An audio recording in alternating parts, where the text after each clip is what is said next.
வணக்கம் மக்களே, இன்றைக்கி நம்ம எஸ்லைன் கொரியன் சீரிஸோடைய நெக்ஸ்ட் 2 எபிசோட் தான் பார்க்க போகிறோம். போன எபிசோட் தான் சியோனா மேலேருந்து கீழே விழுந்திருப்பாங்க. அவங்க எஸ்லைன் வேறு கொஞ்சம் டிம்மாக தெரிஞ்சிருக்கும். அதில் இவங்க உயிருக்கு போராடுறாங்கன்னு தெரிஞ்சு ஹீரோயினி அவங்கள ஹாஸ்பிட்டலில் அட்மிட் பண்ணியிருப்பாங்க. அவங்க ஒன்றும் இறக்க கிடையாது. இப்போதைக்கு அவங்களுக்கு ஏற்ற ட்ரீட்மெண்ட் எடுக்க அந்த இடத்துக்கு ஹீரோ வரது மட்டும் இல்லாமல் இந்த நேரத்தில் நீங்கள் ஸ்கூல் சைடில் என்ன பண்ணீங்கன்னு கேட்க அந்த இடத்துல இருக்கிறவங்களும் நான் சியோனாவை பார்க்கணுன்னு நினச்சேன்னு சொல்ல எதுக்குன்ற மாரி இவர் விசாரிச்சுன்னு இருக்காரு. அந்த இடத்துல சியோனா தான் ஃபோன் பண்ணி கூப்பிட்ருப்பாங்க. அதால் தான் இப்போ போனதாக சொல்கிறாங்க. எதுக்குன்னு ஹீரோ கேட்டால் இவங்களுக்கு பெருசாக ஆன்சர் தெரியலன்ற மாதிரி தான் இவங்க சொல்லின்னு இருக்காங்க. அதெல்லாம் கேட்டு கொஞ்சம் ஹீரோ ஷாக் ஆக அதுக்கப்புறம் ஹீரோயினி என்ன சொல்கிறாங்கன்னா இந்தமாரி சியோனா சூசைடுக்கு ஒன்றும் ட்ரை பண்ண கிடையாதுன்னு ஹீரோ கிட்டே சொல்லிவிட்டு அப்படியே அவங்க வீட்டுக்கு வராங்க. எதிர இருக்கிற ஹீரோடைய வீடை வேறு கொஞ்சம் வேடாக பார்க்குறாங்க. அடுத்த நாள் காலையில் இந்த அஃபேர் வச்சுருந்தார்ல அந்த சைனீஸ் டீச்சர் காணாமல் போயிட்டார். அவரை பற்றி தேட சொல்கிறாங்க. அவருக்கு ஃபோன் பண்ணாலும் எடுக்க கிடையாதான்.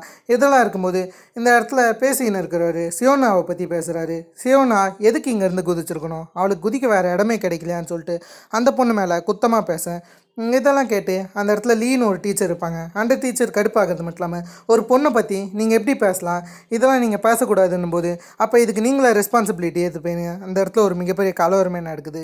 இதுக்கு நடுவில் மீசாங்னு ஒரு பொண்ணு ஃபைல்ஸ்லாம் எடுத்தாந்துருப்பாங்க. அதெல்லாம் கீழே விழ அதை மியூசிக் டீச்சர்னு ஒருத்தர் எடுத்து கொடுக்குறாரு. அந்த மியூசிக் டீச்சருக்கு லைட்டாக மீசாங்கன்ற இந்த லேடி ரூட் விடுறாங்க. இது மட்டும் நல்லா தெரியுது. சரின்னு ஹீரோயினும் கிளாஸ்க்கு வந்தா அந்த இடத்துல இருக்கிற பசங்களாம் சியோனா மேலேருந்து குதிச்சதை பற்றி தான் பேசுகிறாங்க. இன்றைக்கி ஹேயாங்கும் வரலையா, இது ரெண்டுமே கோ இன்சிடென்ட்டான்ற மாரி இப்படிலாம் பேசின்னு இருக்கேன். அந்த பக்கம் கியூஜினை காமிச்சா கியூஜின் வந்து மன்னிப்பு கேட்குறாங்க. ஏன்னா இதெல்லாம் இவங்களால் நடந்துச்சுன்னு இவங்க தானே அந்த கிளாஸோடைய டீச்சர். அதில் சியோனா குதிச்சதுக்கு இவங்க மன்னிப்பு கேட்டுன்னு இருக்கேன். அதில் உங்கள் தப்பு எதுவும் கிடையாதுன்னு அங்கே இருக்கிறவங்க வந்து ஆறுதல் படுத்துகிறாங்க. அதுக்கு நடுவில் நமக்கு பியோன்னு ஒரு சாரை காமிக்கிறாங்க. அந்த சார்கிட்ட ஒருத்தர் நீங்கள் மேரேஜ் பண்ணிக்க போகிறது இல்லையான்னு கேட்க அந்த இடத்துல இவருமே நான் மேரேஜ் பண்ணிக்க போகிறது இல்லைன்ற மாரி சொல்லிட்டு இவருடைய சிஸ்டர் வீட்டுக்கு போகிறாரு. ஒரு வாரம் இங்கே தான் தங்க போகிறாரா. ஆக்சுவலி கனடா போக இந்த பியோன் பிளான் பண்ணி வச்சுருக்காரு. அதை பற்றி சிஸ்டர் கிட்ட சொன்னால் சிஸ்டருக்கு ஏன்னு புரியல. உனக்கு இங்கே நல்ல வேலை தானே இருக்குது, இங்கே இருக்கலாமேன்ற மாரி அவங்க கேட்குறாங்க. இருந்தாலுமே பியோன் எனக்கு போகணும்னு தோணுதுன்ற மாரி தான் சொல்கிறாரு. அந்த பக்கம் ஹீரோவை காமிச்சா ஹீரோ சியோனாவை நினச்சி ரொம்ப வருத்தமாக இருக்கார். அதெல்லாம் சியோனாவுக்கு என்ன நடந்திருக்குன்னு இவர் பார்க்க இந்த விஷயத்தை ஹீரோயினி பார்த்துருப்பாங்க. அதெல்லாம் அடுத்த நாள் சியோனா குதிச்ச இடத்துலேருந்து அவங்க எட்டி பார்த்துன்னு இருக்காங்க. எதனாச்சும் தெரியுமான்னு. அந்த சமயத்தில் கியாங்னு ஒரு பொண்ணு வரா. அவன் வருது மட்டும் இல்லாமல் எப்படி இருக்குன்னு ஹீரோயினி கிட்டே பேசுகிறாங்க. நீ சியோனாவை பற்றி தானே யோசிக்கிற, இது கண்டிப்பாக மர்டராக தான் இருக்கும். இதில் ஒரு கோ இன்சிடென்ட் என்னன்னா இப்போதைக்கு ஹேயாங்குமே கிளாஸ்க்கு வரல. ஹேயாங் தான் அதிகமாக புள்ளி பண்ணியிருந்தா சியோனாவை. இது உனக்கு தெரியுமான்ற மாதிரி அவள் பேசின்னு இருக்கேன். அதுக்கு என்னன்ற மாரி அந்த பொண்ணை பற்றி கேட்டால் அந்த பொண்ணு என்ன சொல்கிறாங்கன்னா கிளாஸ் 5ல் இருக்காங்களா, அவங்க பேர் லீ கியாங் ஜின்னு சொல்ல அதை ஹீரோயினி கேட்டு நடந்து போகும்போது இவங்க சியோனா இறந்த ரேஞ்சுக்கு பேசின்னு இருக்காங்க. அந்த இடத்துல ஹீரோயினியும் சியோனா இறக்கு கிடையாது, அவள் உயிரோடு தான் இருக்கான்ற மாரி அந்த பொண்ணு கிட்ட சொல்ல அந்த பொண்ணுமே சாரி கேட்கும்போது நடுவில் தான் கிளாஸ் பிரசிடென்ட் ஜுன்சங் நடந்து போவான். ஜுன்சங் கிட்ட அவனோட கிளாஸை இவங்க வாங்கி செக் பண்ணி பார்க்குறாங்க. கடைசியில் இது நார்மல் கிளாஸ் தான். ஆக்சுவலி இவன் எவ்வளோ நாளாக கான்டாக்ட் லென்ஸ் தான் யூஸ் பண்ணியிருந்தான். அது கொஞ்சம் அன்கம்ஃபர்டபுளாக இருக்கிறதால தான் இப்போதைக்கு கிளாஸ் போட்டிருக்கான். அதை பற்றிலாம் இவன் பேசின்னு இருக்கேன். சரி, இந்த பக்கம் பியோனை காமிச்சா பியோனுடைய டேபிளில் அந்த கிளாஸ் இருக்குது. அந்த கிளாஸை பார்த்து இந்த கிளாஸை பற்றி உங்களுக்கு தெரியுமான்னு அந்த இடத்துல இருக்கிற குயிஜின் கிட்ட கேட்டால் குயிஜின் தெரிலன்னு சொல்கிறாங்க. உங்கள் டெஸ்கில் தானே இருந்துச்சு, உங்கள்தாக தான் இருக்கும், உங்களுக்கு இது சூட் ஆகணும் வேணும்னே இந்தமாரி பியோனை போட வைக்கிற மாரி அவங்க பேச பியோனுக்கு அது கொஞ்சம் அட்ராக்டிவாக தான் இருக்குது. அதில் பியோனை அந்த கிளாஸை போட்டுக்கிறாரு. அந்த சமயத்தில் மற்றவங்க தலையில் இருக்கிற எஸ்லைன் தெரியுது. அந்த சமயத்தில் ஹீரோ வேறு அந்த இடத்துல பியோன் வேறு லைட்டாக பயந்துருவார். அதில் டக்குன்னு கிளாஸை கைட்ட ஹீரோ வந்ததுக்கு காரணம் என்னன்னு கேட்டிங்கன்னா குயிஜின் கிட்டே பேசுதான். அந்த இடத்துல குயிஜின் என்ன சொல்கிறாங்கன்னா எல்லாத்துக்குமே நான் தான் காரணம், நான் அவங்கள ஒழுங்காக கவனிச்சிருந்துருக்கணுன்ற மாரி அவங்க பேசின்னு வரும்போது ஹீரோ ஹேயாங்கை பற்றி விசாரிக்கிறாரு. அந்த இடத்துல குயிஜனுக்கு ஹேயாங்கை பற்றி பெருசாக எதுவும் தெரியலன்னு சொல்கிறாங்க. சரின்னு ஹீரோ வந்து இந்தமாரி ஒரு ஃபோட்டோ எடுத்து காமிச்சு இந்த பையனை பற்றி தெரியுமான்னு கேட்குறாங்க. ஆக்சுவலி இந்த பையன் கூட தானே டேட்டிங் பண்ணியிருந்திருப்பாங்க சியோனா. அதெல்லாம் அந்த பையனை விசாரிக்கிறாங்க. அவன் பேர் ஜீவான்ன்றது.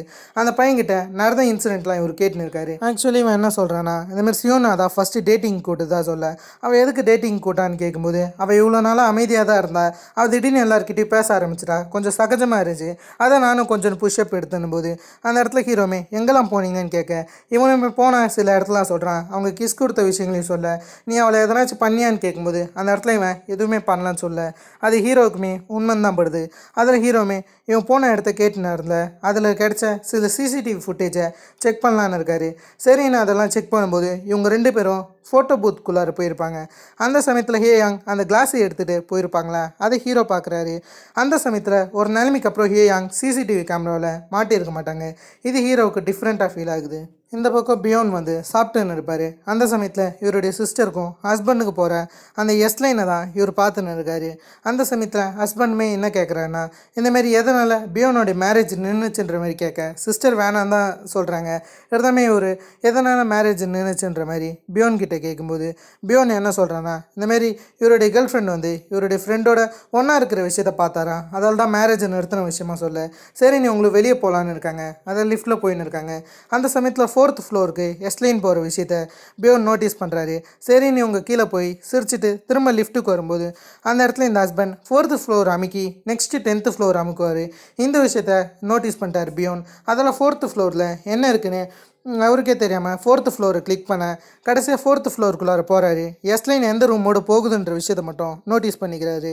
அந்த சமயத்தில் ஹஸ்பண்ட் உள்ளார கூப்பிட்றது மட்டும் இல்லாமல் நம்ம 10th ஃப்ளோருக்கு போகணுன்ற மாரி அவங்ககிட்ட சொல்ல, இந்த இடத்துல ஹீரோ வந்து சண்டை போட்டுன்னு இருப்பார் அங்கே இருக்கிற போலீஸ் ஆஃபீஸர்கிட்ட. ஏன்னு கேட்டிங்கன்னா இந்த கேஸை சூசைட்னு அவங்க ஃபினிஷ் பண்ண போகிறாங்களா, அதை பற்றி அந்த இடத்துல பேசின்னு இருக்கேன். ஹீரோ இது சூசைட் கிடையாது, இது மர்டரு, இதை நம்ம ரீஓப்பன் பண்ணணும் போது அந்த இடத்துல அதெல்லாம் பண்ண முடியாதுன்ற மாதிரி 2 பேருக்குள்ளார பயங்கரமாக வாக்குவாதம் போகுது.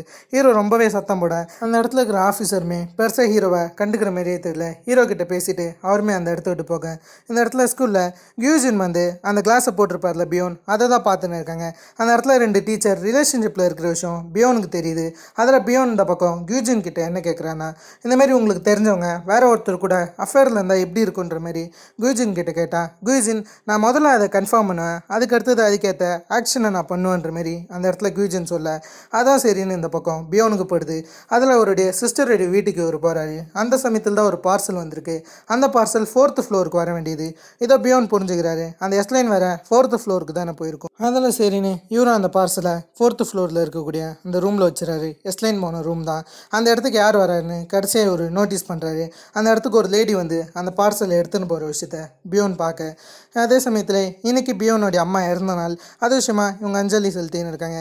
அந்த இடத்துல பியோன் வந்து அவருடைய கேர்ள் ஃப்ரெண்ட் சீட் பண்ணதுக்கப்புறம் அவங்க அப்பாவை பார்க்குற மாரி இருந்துச்சா, அவங்க அப்பாவுமே இந்த மாதிரி தான் சீட் பண்ணியிருப்பாரா, அதெல்லாம் சொல்லி இவங்க 2 பேரும் கொஞ்சம் கஷ்டப்படுறாங்க. அடுத்த நாள் ஸ்கூலில் ஹே யாங்கும் அந்த சைனீஸ் டீச்சரும் அஃபேரில் இருந்த விஷயம் ஃபோட்டோவோட லீக் ஆகிடுது. இந்த விஷயம் டீச்சர்லேருந்து ஸ்டூடெண்ட் வரைக்கும் எல்லாருக்குமே தெரியுது. அதுக்கு அடுத்தது அந்த சைனீஸ் டீச்சர் ஒரு சூசைட் லெட்டர் எழுதி காரில் இறந்து போயிருக்கிற விஷயத்த போலீஸ் ஆஃபீஸர்ஸ்லாம் கண்டுபிடிக்கிறாங்க. அந்த இடத்துக்கு ஹீரோ வரது மட்டும் இல்லாமல் அந்த சில நோட்ஸ்லாம் செக் பண்ணுறாரு. சூசைட் நோட்டை செக் பண்ணும்போது ஹீரோக்கு நல்லாவே புரியுது, இவன் வேறு எங்கேயோ இறந்துருக்கான், இவனை யாரோ ஒருத்தவங்க இங்கே போட்டிருக்காங்க, இது கண்டிப்பாக சூசைட் கிடையாது, இது மர்டராக தான் இருக்குன்னு ஹீரோ அசைன் பண்ணுறாரு. அதை பற்றி டாங்ஷி கிட்டையுமே இவர் டிஸ்கஸ் பண்ணின்னு இருக்காரு. அந்த பக்கம் ஹீரோயினையும் கியாங்கையும் காமிச்சா அவங்க 2 பேரும் நடந்து வருவாங்க. அந்த சமயத்தில் தான் இவங்க கிளாஸ் பிரசிடென்ட் ஜுன்சாங்கை பார்க்குறாங்க. ஜுன்சாங்கை இவங்க இந்தமாரி சாப்பிட கூப்பிட்றாங்க. இவங்க வெளியே போகிறாங்களா, அது விஷயமா ஜுன்சாங் கிட்டே கூப்பிட ஜுன்சாங்மே பெருசாக எந்த ஆன்சருமே பண்ணாமல் வரேன்ற மாரி ஒத்துக்க, அது கியாங்க்கு கொஞ்சம் ஷாக்காக தான் இருக்குது. ஏன்னா ஜுன்சாங் மேக்ஸிமம் யார் கூடயும் வெளியே போக மாட்டார். சரின்னு சொல்லிட்டு இவங்க நடந்து போக அந்த சமயத்தில் தான் ஹீரோ வந்து ஹீரோயினை கூப்பிட, அதை பார்த்த கியாங்கும் நீ யாரிட எங்களை ஃபாலோ பண்ணி வர, நீ எதுக்கு அவளை கூப்பிட்ற, தப்பான இடத்துக்கு போறியான்னு வேணும்னே அவர்கிட்ட சண்டை போடுறது மட்டும் இல்லாமல் போலீஸ்க்கு கால் பண்ணுவோன்னு சொல்ல, அப்போனா நீ எனக்கு கால் பண்ணு, ஏன்னா நானும் போலீஸ் தான்றமே சொல்ல, சரின்னு ஹீரோயினியும் அவர் கூட போகிறாங்க. அவர்கிட்ட என்னன்னு கேட்கும்போது இவருமே சியோனா கிட்டே எதனாச்சும் வேடாக தெரிஞ்சிச்சான்னு சியோனாவை பற்றி விசாரிச்சுட்டு போக, அந்த இடத்துல ஹீரோயினி கடைசியாக ஒரு கிளாஸை பற்றி மென்ஷன் பண்ணுறாங்க. எதனாச்சும் கிளாஸை கண்டுபிடிச்சிங்களான்னு. அது ஹீரோவுக்கு கொஞ்சம் சந்தேகமாக தான் இருக்குது. ஹீரோயினி பெருசாக அந்த கிளாஸை பற்றி எந்த டீட்டெயிலுமே சொல்ல, இந்த பக்கம் பியோன் வந்து இவருடைய சிஸ்டருடைய ஹஸ்பண்ட் வேற ஒரு பொண்ணு கூட இருக்கிற விஷயத்த பார்க்குறாரு காரில். அதெல்லாம் சரின்னு அவங்கள ஃபாலோ பண்ணி போகும்போது அவர் ஒரு ஹோட்டலுக்கு போகிறாரு அந்த பொண்ணோட. அந்த இடத்துல இவர் எல்லாத்தையும் வேடிக்கை பார்க்குறாரு. அந்த பொண்ணுக்கு நெக்லஸை அந்த ஹஸ்பண்ட் கிஃப்ட் பண்ணுற விஷயம் இவருக்கு தெரிய வருது. அதில் இவர் கொஞ்சம் கடுப்பாக தான் இருக்கார். சரி இந்த மாதிரிலாம் நடந்து இருக்கும்போது இவர் ஹஸ்பண்டுக்கு கால் பண்ணலான்னு இருக்கார். அதில் கால் பண்ணி என்ன பண்ணுறீங்கன்ற மாரி அந்த இடத்துல அவர்கிட்ட கேட்க, அவருமே ஒன்றும் பண்ணல, நான் வேலை விஷயமா வெளியே வந்திருக்கேன்ற மாரி என்னென்னமோ சொல்லி சமாளிக்கிறாரு. கடைசியாக பியோனுமே இவன் என்னமோ ஒன்று தப்பு பண்ணுறான்னு மட்டும் நல்லா தெரியுது. சரின்னு அந்த ஹஸ்பண்டும் அந்த லேடியோட ரூமுக்கு போகிறாரு. போய் அந்த லேடியோட சந்தோஷமாக இருக்கும்போது பியோன் அந்த ஹஸ்பண்டை வெளியே இழுக்கிறது மட்டும் இல்லாமல் எவ்வளோ திமிரு இருந்துச்சுன்னா என் சிஸ்டருக்கே துரோகம் பண்ணியிருப்பேன்ற மாரி அந்த ஹஸ்பண்ட் கிட்ட சண்டை போடும்போது அந்த ஹஸ்பண்டும் என்னுடைய பர்சனல் வாழ்க்கைக்குள்ளார வராத, இது உன்னுடைய சிஸ்டருக்கு தான் பிரச்சனைன்னு சொல்ல, என் சிஸ்டருக்கு என்னடா பிரச்சனைன்னு பியோன் மிரட்டுறது மட்டும் இல்லாமல் ஒழுங்காக இருந்துக்கோன்னு சொல்லிட்டு அப்படியே அவர் வீட்டுக்கு போகிறாரு. அவர் கனடாவுக்கு போகிறதுனால இப்போதைக்கு எல்லா பொருளையுமே பேக் பண்ண இவர் ஸ்கூலுக்கு போகிறாரு. அந்த விஷயமெல்லாம் சிஸ்டர்கிட்ட பேச சரின்னு சிஸ்டரும் அவர் அனுப்பிச்சி வைக்கிறாங்க. அவருமே உள்ளார போய் எல்லா பொருளுமே பேக் பண்ண அந்த இடத்துக்கு கியூஜன் வரது மட்டும் இல்லாமல் இவர் போகிறதுல வருத்தமாக இருக்கிறதா சொல்கிறாங்க. அது மட்டும் இல்லாமல் இவங்க சோஷியல் மீடியாவை பற்றி சொல்ல அந்த சமயத்தில் தான் பியோனுக்கு ஒரு ஐடியா வருது. அந்த லேடியோட போட்டு சோஷியல் மீடியாவில் பார்க்கும்போது ராத்திரி கொடுத்த அந்த நெக்லஸ் இவங்க போட்டு வச்சுருக்காங்க. அதுக்கப்புறம் அவங்க ப்ரெக்னெண்ட்டாக இருக்கிற விஷயத்தையுமே போட்டு வச்சுருக்கேன். இதெல்லாம் கடுப்பானவர் ஸ்ட்ரைட்டாக வீட்டுக்கு போகிறாரு. பியோன் போகும்போது இவங்க சிஸ்டர் வந்து அந்த 4th ஃப்ளோர் லேடியை இடிக்கிற மாதிரி தெரியுது. இடித்து அவங்க அதே இடத்தையே உட்காந்து அழுக ஆரம்பிக்கிறாங்க.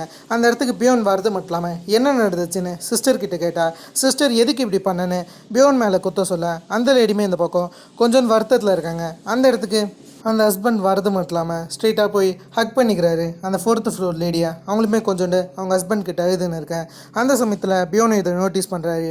அவருக்கு செம கடுப்பாகி வேகமாக போய் அந்த ஹஸ்பண்டை செவிலே ஒன்று வைக்க அவருமே செம கடுப்பாகி அடிக்க வராரு. இருந்தாலும் ஹஸ்பண்ட் அந்த 4th ஃப்ளோர் லேடியோட போயிடுறாரு. இந்த இடத்துல தான் பியோனுடைய சிஸ்டர் ஒரு உண்மையை சொல்கிறாங்க. ஆக்சுவலி இவங்க தான் தப்பான உறவில் இருந்தது. கடைசியாக இவங்க ஒய்ஃப் ப்ரெக்னெண்ட்டாக இருக்கிற விஷயம் தெரிஞ்சு அந்த ஹஸ்பண்ட் முடிச்சுக்கலான்னு சொல்லி இருந்திருக்காரு. இதை இவங்க கேட்டவொடனே தான் அந்த 4th ஃப்ளோர் லேடியை வேணும்னே காரால் இடிச்சிருந்துருக்காங்க. இந்த விஷயம்லாம் பியோனுக்கு தெரியற பியோன் ரொம்ப ஷாக்காக இருக்கார். இதே சமயத்தில் தான் ஹீரோவை காமிக்கிறாங்க. ஹீரோ வீட்டில் சியோனாவை பற்றி யோசிச்சுன்னு இருக்கும்போது எதனாச்சும் அவர் ரூமில் கிடைக்குமான்னு தேடுறாரு. அந்த சமயத்தில் தான் ஒரு டைரி கிடைக்க அந்த டைரியை ஒரு நோட்டீஸ் பண்ணிக்கிறாரு. அந்த டைரியில் கண்ணாடி போட்டோடனே ரெட் லைன்ஸ்லாம் தெரிகிற விஷயத்த ஹீரோ நோட்டீஸ் பண்ணுறாரு. என்ன இந்த ரெட் லைன் தான் ஹீரோக்கு டவுட்டாக இருக்குது. ஹீரோயினுமே அந்த சைடாக வர ஹீரோயினிக்கிட்டுமே இது என்ன ரெட் லைன்னு கேட்கும்போது ஹீரோயினி அந்த இடத்துல தான் இது எஸ் லைன்னு மென்ஷன் பண்ணுறாங்க. இந்த இடத்துல தான் ஹீரோவுக்கு ஒரு சின்ன பொறி தட்டுது. எஸ் லைனை பற்றி அவர் கேட்டால் ஹீரோயினி யார் ஃபிசிக்கலாக ஒன்றா இருக்காங்களோ அதை காட்டுன்ற மாதிரி மொத்தம் உண்மையை ஹீரோ கிட்ட சொல்ல ஹீரோவும் சரின்னு அதை கொஞ்சம் நம்பாமல் தான் இருக்கார். ஹீரோவுக்கு ஒரு டவுட் என்ன தான் இது கிளாஸ் போட்டது மூலியமாக தான் தெரியும்னு இவருக்கு தெரியும். ஹீரோயினி சின்ன வயசுலேருந்து இதை பார்க்குற விஷயமும் தெரியும். இதேமாதிரி பேர் ஆஃப் கிளாஸ் இருக்குமான்ற மாரி ஹீரோவுக்கு ஒரு சின்ன டவுட் இருக்குது. அந்த ஒரு டவுட்லேயே ஹீரோ இருக்குது. ஹீரோயினிக்கு கனவுல கூட சியோனா வராங்க. சியோனாவுடைய தலையில் இருக்கிற அந்த ரெட் லைன்லாம் மறையிற மாரி அவங்க இறக்குற மாதிரிலாம் தெரிய வர ஹீரோயினி அந்த ஒரு பயத்திலே எழுந்திருக்கிறாங்க. கிளாஸில் இருக்கிற டீச்சருமே செமையாக ஹீரோயினியை திட்ட சரின்னு ஹீரோயினியும் அதே இடத்துல உட்காந்துக்கிறாங்க. அதுக்கப்புறம் இந்த 3 ஃப்ரெண்ட்ஸு பேசுகிறாங்க. அந்த இடத்துல கியோங் என்ன கேட்குறாங்கன்னா இந்தமாரி எங்கேனாச்சும் வெளியே போகலாமான்ற மாரி ஹீரோயினி கிட்ட கேட்டால் ஹீரோயினி பார்ட் டைமாக வேலை செய்கிறதா சொல்கிறாங்க. அந்த இடத்துக்கு போகணும், என்னாலாம் வர முடியாதுன்னு சொல்ல அந்த பிளேஸுமே கியாங் நோட்டீஸ் பண்ணிக்கிறாங்க. இந்த பக்கம் மீசங்க ஒரு லேடி செமையாக திட்டின்னு இருப்பாங்க, ஒழுங்காக வேலையை செய்யலன்னு சொல்லிட்டு மீசங்கம் அந்த லேடி மேலே கடுப்பாக இருப்பாங்க. மீசங்க அந்த சமயத்தில் அந்த லேடியோடைய தலையை பார்த்தா அவங்க தலையில் ஒரு லைனுமே இருக்காது. இது மூலயமா மீசங்காலையுமே ரெட் லைன் பார்க்க முடியுதுன்னு நமக்கு நல்லாவே தெரியுது. மீசங்கும் லஞ்சில் போய் உட்காந்து சாப்பிட்டுன்னு இருக்காங்க. அந்த சமையல் தான் மீசங்க்கு ஆக்டராக மாறணுன்னு ஒரு ஆசை இருக்குன்னு தெரியுது. அதுக்காக தான் இவங்க ட்ரை பண்ணுறதும் தெரியுது. இந்த இடத்துல மியூசிக் டீச்சர்னு ஒருத்தர் இருப்பார்ல, அந்த டீச்சருக்குமே இவங்க ரூட்டு வர்றாங்க. எல்லாருமே அந்த டீச்சர் மேலே தான் ஒரு மாதிரி கண்ணாக இருக்காங்க. ஆனால் மீசங் ஒரு மாதிரி சைக்கோபாத் தனமாக அவர் மேலே வெறியாக இருக்காங்க. ஆனால் இந்த மியூசிக் டீச்சரும் கொஞ்சம் பயங்கரமான ஆள் தான் நினைக்கிறேன். இதுக்கு நடுவில் மீசங் வந்து ஒரு டிஃப்ரெண்ட்டான ஹேரோட ஒரு ஹோட்டலுக்கு போகிறாங்க. ஹீரோனி வேலை செய்கிற ஹோட்டல் தான். இந்த சமயத்தில் தான் ஹீரோ இந்த கேஸெல்லாம் கோர்த்து பார்ப்பார். இந்த கேஸில் தெரியக்கூடிய அந்த சில விஷயங்கள் ரெட் லைன்ஸை பற்றின தேரியெலாம் இவர்கிட்ட சொல்லின்னு இருப்பார். அதெல்லாம் டாங்ஷிக்லாம் நம்பவே கிடையாது. இப்போதைக்கு உங்களுடைய அசம்ஷன் என்னவாக இருக்குன்னா அதான் சைனீஸ் டீச்சர் ஏயாங்கூட ஒன்றா இருந்திருக்காரு. அந்த விஷயம் சியோனாவுக்கு தெரிஞ்சிருக்கு. வேணும்னே அந்த சைனீஸ் டீச்சர் சியோனாவை மேலேருந்து கீழே தள்ளி விட்டு அவர் சூசைட் பண்ணிக்கிறார் தான் போலீஸ்கிட்ட ஒரு ரிப்போர்ட் இருக்குது. ஆனால் இதை எப்படின்னாச்சு இவங்க மாற்றணும்னு யோசிக்கிறாங்க. இந்த இடத்துல ஹீரோயினியும் அவங்க இடத்துல வேலை செஞ்சுருக்கும் போது யாரோ ஒருத்தவங்க காடை தராங்க. அதை இழுக்கும் போது அவங்க தரமாரியே தெரியல. யாருன்னு பார்த்தா அந்த இடத்துக்கு கியாங் தான் வந்திருக்காங்க. கூடவே ஜுன்சங்கும் வந்திருக்காங்க. சரி இவங்க பேசின்னு இருக்காங்க. இந்த இடத்துக்குலாம் வரக்கூடாது மைனர்ஸ்னும் போது அப்போ நீ மட்டும் மைனர் கிடையாதுன்ற மாரி அவங்க அதே இடத்தையே உட்காந்து இருக்காங்க. 3 பேருக்குமே கொஞ்சம் அன்கம்ஃபர்டபுளாக தான் இருக்குது. அந்த சமயத்தில் தான் மீசங் அந்த இடத்துக்கு வராங்க. மீசங் கார்டை கொடுத்துட்டு 206 ரூம் வேணும்னு சொல்ல மீசங்க இந்த பக்கம் கியோங் பார்க்குறாங்க. கியோங்க்கு மீசங்க எங்கேயோ பார்த்த மாரியே தெரியுது. அதெல்லாம் அவங்க யோசிக்க இந்த பக்கம் மீசங் 206ன்ற அந்த ரூம்குள்ளார போய் ஒரு மாதிரி அவங்களே பைத்தியக்காரத்தனமாக பேசின்னு இருக்காங்க. இவங்களுமே ஒரு சைக்கோ பார்த்துன்னு தெரிய வருது. மேலே இவங்களாம் துணியை காய போட்டுன்னு இருக்கும்போது அந்த சமயத்தில் தான் இவங்க மீசங்கை நோட்டீஸ் பண்ணுறாங்க. அந்த இடத்துல கியோங் மீசங் யாருன்னு கண்டுபிடிச்சிட்டாங்க. ஆஃபீஸ் அட்மினிஸ்ட்ரேஷனில் இருக்கிற லேடி லேடினும் நல்லா தெரியுது. அதெல்லாம் பற்றி இவங்க ஜுன்சங் கிட்ட பேசின்னு இருக்கேன். அதுக்கப்புறம் மீசங் வீட்டுக்கு போயிருப்பாங்களா, அந்த இடத்துல கொஞ்சம் கடுப்பாக இருப்பாங்க. அதில் வெளியே எவ்வளோ எஸ்லைன் தெரியுதுன்னு அதை பற்றி இவங்க ரசிச்சுக்கின்னு இருப்பாங்க. இதெல்லாம் கொஞ்சம் வேடாக இருக்கு. இந்த பக்கம் ஹீரோவை காமிச்சா ஹீரோயினுடைய அந்த ஃபைல்ஸை செக் பண்ணியிருப்பாரு. ஏன்னா அவங்க அம்மா தான் அவங்க அப்பாவை கொலை பண்ணியிருக்காங்களே, அது ஏன்னு செக் பண்ணும்போது தான் நமக்கும் அந்த உண்மை தெரிய வருது. அதாவது ஹீரோயினுடைய அப்பா வந்து ஹீரோயினுடைய அம்மாவுக்கு சீட் பண்ணியிருக்காரு. அதாவது ஹீரோயினுடைய அம்மாவுடைய சிஸ்டர் கூடவே அவர் படுத்திருக்காரு. அதுக்காக தான் இவங்க கோவத்தில் கொன்னதாக சொல்லியிருக்காங்க. விட்னஸாக ஹீரோயின் தான் இருந்திருக்காங்க. ஹீரோயினுக்கு ரெட் லைன் தெரியுதுன்னு அப்போவே போலீஸ் கிட்ட சொல்லியிருக்காங்க. ஆனால் அது இமேஜினரி லைன்னு தான் அவங்க நினச்சிட்டு இருந்திருக்காங்க. இதெல்லாம் பற்றி அந்த பக்கம் ஹீரோ பேசின்னு இருக்காரு. ஹீரோவுமே இப்போதைக்கு அந்த எஸ் லைனை நம்புற மாதிரி தெரிஞ்சிச்சு. ஏன்னா ஹீரோயினுக்கு முன்னவே அவங்க ஃபாதர் அஃபேரில் இருக்கிற விஷயம் தெரிஞ்சிருக்கு. இதெல்லாம் பற்றி ஹீரோ இந்த பக்கம் பேசின்னு இருக்காரு. ஹீரோயினுமே சரின்னு அதெல்லாம் கேட்டுன்னு இருக்காங்க. சியோனாவை பற்றியும் இவங்க பேசின்னு இருக்கேன். சரின்னு ஹீரோயினி பேச வேண்டியதெல்லாம் பேசிட்டு வீட்டுக்கு வராங்க. வீட்டுக்கு வரும்போது நியூஸில் ஒரு பையன் அந்த கிளாஸை போட்டுன்னு எல்லாரையும் வேடாக பார்க்குறத ஹீரோயினி நோட்டீஸ் பண்ணுறாங்க. ஹீரோ இதேமாரி பேர் ஆஃப் கிளாஸ் இருக்கான்னு ஹீரோயினி கிட்ட கேட்டிருப்பாரு. அதை ஹீரோயினி வச்சுட்டு இதேமாரி பல கிளாஸ் இருக்குமோன்னு இவங்களுக்கு ஒரு தாட் ப்ராக்சஸ் இருக்குது. இந்த பக்கம் மீசாங் அகெயின் மியூசிக் டீச்சர் தான் ரசிச்சுன்னு இருக்காங்க. மியூசிக் டீச்சர்கிட்ட கொஞ்சம் இவங்களும் போய் பேச அந்த இடத்துல மியூசிக் டீச்சரும் கொஞ்சம் ஃப்ளர்ட் பண்ணுற மாரி பேசுகிறாரு. இதே வேலையாக தான் சுற்றுவார் என்னமோ. அதில் ரெண்டு பேரும் கொஞ்சம் சிரிச்சு பேசுகிறாங்க. இதில் மியூசிக் டீச்சர் மேலே இருக்கிற லவ் இன்னுமே மீசாங்க்கு அதிகமாகிடுச்சு. அந்த பக்கம் ஹீரோயினுமே வீட்டுக்கு போகலான்னு போது அந்த இடத்துக்கு ஜுன்சாங் வரது மட்டும் இல்லாமல் நான் உன்னை ஒரு இடத்துக்கு கூட்டின்னு போகிறேன், நீ வா, நம்ம கூட கியோங் இருக்கிறதுனால நம்மளால் ஒழுங்காக பேச முடியலன்னு சொல்லிட்டு ஹீரோயினி ஒரு ஸ்விம்மிங் பூலுக்கு கூட்டின்னு போகிறாரு. அந்த ஸ்விம்மிங் பூலில் ஹீரோயினி பார்க்குறாங்க. இந்த இடத்துக்கு தான் இவர் சோகமாக இருக்கும்போது எல்லா நேரத்துலையும் ஒரு வரான். இந்த இடம் இவரை சந்தோஷமாக ஆக்கிடும்னு சொல்ல ஹீரோயினுமே அந்த மாரி தான் இருக்குன்ற மாதிரி சொல்கிறாங்க. ஹீரோயினுக்கு அது ரொம்ப பிடிச்சதுனால அவங்க வேகமாக கீழே குதிச்சிருவாங்க. அதை பார்த்த ஜுன்சாங் கொஞ்சம் ஷாக் ஆவார். ஹீரோயினி ரொம்ப நேரம் மேலே வரலன்றதுனால ஜுன்சங்கும் கீழே குதிச்சு ஹீரோயினியை தூக்கும்போது ஹீரோயினி ரொம்ப சிரிக்கிறாங்க. சரின்னு அவங்கள உட்கார வச்சு இவர் அப்படியே பேச ஆரம்பிக்கிறாரு. அந்த இடத்துல ரெண்டு பேரும் பேசிக்கிறது மூலிமா ஹீரோயினிக்கு ஜுன்சங்கை பிடிச்சிருக்குன்னு நினைக்கிறேன். அதில் ஜுன்சங் கிட்ட அந்த ரெட் லைனை பற்றி இவங்க லைட்டாக மென்ஷன் பண்ணுறாங்க. அதில் அந்த ஃபிசிக்கல் ரிலேஷன்ஷிப் அது இதுன்ற மாரி பெருசாலாம் எதுவும் சொல்ல, ஆனால் கொஞ்சம் லைட்டாக மென்ஷன் பண்ணுறாங்க. இமேஜினரியான ரெட் லைன்ஸ் தெரியறதா இவங்க சொல்லின்னு இருக்கேன். அதை இந்த பக்கம் இவர் கேட்கறது மட்டும் இல்லாமல் அதை நம்புறதா சொல்கிறாரு. ஹீரோயினுக்குமே எதுக்கு இவன் நம்பணும்னு ஒரு டவுட் இருக்குது. ஜுன்சங்க்கு ஹீரோயினி மேலே நம்பிக்கையாக இருக்கிறதா சொல்ல ஹீரோயினிக்கு ஜுன்சங்கை இந்த ஒரு வார்த்தை மூலியமாகவே ரொம்ப பிடிச்சிச்சு. ஏன்னா சின்ன வயசுலேருந்து யாருமே ஹீரோயினியை நம்பியிருக்க மாட்டாங்க. ஹீரோயினி வீட்டுக்கு போனதுக்கப்புறம் கூட ஜுன்சங் கொடுத்த அந்த கோர்ட்டை தான் பார்த்து ரசிச்சுக்கின்னு இருப்பாங்க. அந்த சமயத்தில் இவங்க தலையில் அந்த ரெட் லைன் போகிற மாரி வேறு இவங்களுக்கு ஃபீல் ஆகுது. போலீஸ் ஸ்டேஷனில் ஒரு லேடி வந்து லைட்டாக பிரச்சனை பண்ணிருப்பாங்க. அந்த இடத்துக்கு ஹீரோ தான் வந்து எல்லாத்தையுமே சால்வ் பண்ணுறாரு. கடைசியாக அந்த லேடிக்கு ஹீரோவை பிடிச்சிச்சு. அதால் அப்புறம் கால் பண்ணுறதா ஹீரோ கிட்ட சொல்லிட்டு போக அந்த இடத்துல டாங்ஷிக்கும் எத்தனை பொண்ணுடான்ற மாரி ஹீரோவை பார்த்துன்னு இருக்க.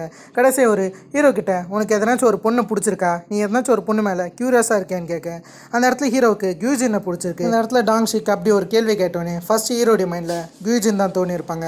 அவருக்கு கியூஜினோட இருக்கணும்னு ஆசையாக இருக்குது. கியூஜன் மேலே ஒரு மாதிரி க்யூரியஸாக இருக்காருன்னு சொல்லலாம். இந்த மாதிரிலாம் இருக்கும்போது திரும்ப அந்த லேடி 206 ரூமுக்கு தான் மீசாங் போகிறாங்க.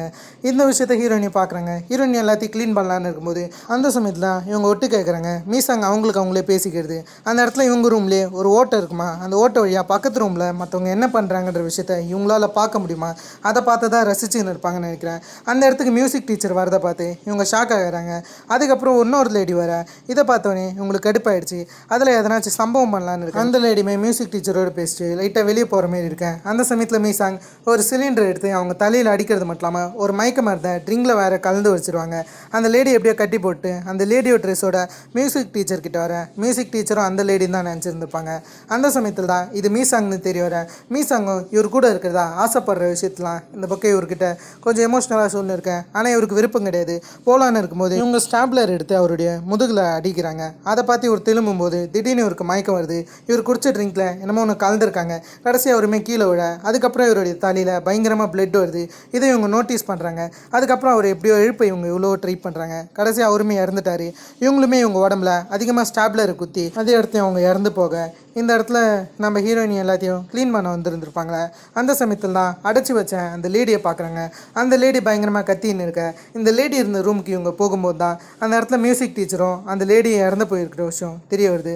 அதில் இவங்க போலீஸ்க்கு கால் பண்ணுறாங்க. கடைசி அந்த பாத் டப்பில் மீசா அங்கே இறந்துருக்க விஷயத்த ஹீரோ பார்க்குறாரு. கடைசி ஹீரோயினி கிட்ட எல்லாத்தையும் கேட்டால் ஹீரோயினி அந்த கிளாஸத்தை பற்றி தான் சொல்கிறாங்க. அது எல்லாருக்கிட்டையுமே போகுதுன்ற மாரி அதை பற்றி சொல்ல ஹீரோக்குமே அந்த பிளேஸில் அந்த கிளாஸ் இருக்குமோன்னு ஒரு சின்ன டவுட் வருது. சரின்னு சொல்லிட்டு அந்த இடத்துக்கு போய் அந்த இடத்துல இருந்து தான் பாடியை எடுத்துருந்துருப்பாங்களே அதில் ஸ்ட்ரெயிட்டாக இவர் அந்த இடத்துல இருக்கிற மொத்த தண்ணியுமே உள்ளார அனுப்புவார். அந்த சமயத்தில் அந்த கிளாஸ் லைட்டாக சிக்கும். அந்த கிளாஸ் இவர் பார்த்துட்டாரு. அந்த கிளாஸை போட்டு சரி கண்ணாடியில் என்ன தெரியுதுன்னு பார்க்கும்போது இவருடைய தலை முழுக்க அவ்வளோ எஸ்லைன் இருக்கிற விஷயம் தெரிய வருது. அதை பார்த்து ஹீரோ கொஞ்சம் ஷாக் ஆக அதோடய இந்த எபிசோடை கம்ப்ளீட் பண்ணிட்டாங்க. ஓகே, இதுமாதிரி நான் உங்களை வேறு ஒரு லாசமான வீடியோவில் சந்திக்கிறதுக்கும் ஆஃப் அண்ட் கைஸ் வரட்டா.